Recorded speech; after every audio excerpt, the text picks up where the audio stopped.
कोण म्हणतं की मेहंदी छान असते, नॅचरल असते.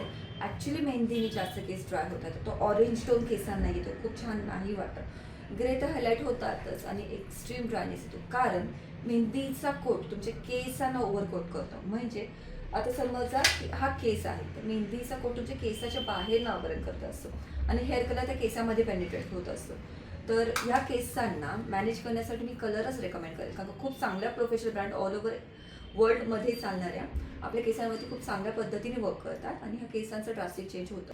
केसांमध्ये बरेच सारे कलर्स दिसतात. तुम्हाला रेड एंड ड्राय दिसतात आणि न्यू ग्रोथ आहे ती ग्रे दिसती आहे. तर ह्या केसांना अपग्रेड करायची किंवा टचअप करायची, खूप चांगल्या पद्धतीनं मेकओव्हर करायची गरज आहे. बघूयात आपण ह्या केसांचं drastic change.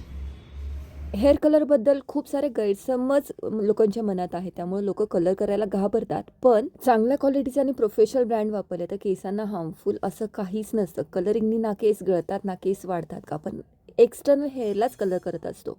Professional brand permanent hair कलरमध्ये येतात. हेअर कलरची पोस्ट केअर, शॅम्पू, कंडिशनर आणि सिरम जर प्रॉपर वापरलं तर केस खूप चांगल्या पद्धतीने मेंटेन राहतात. तुम्हाला तुमच्या केसांबद्दल कन्सल्टिंग हवं असेल तर मला नक्की व्हॉट्सअप करा. भेटत सृष्टीजमध्ये. थँक्यू.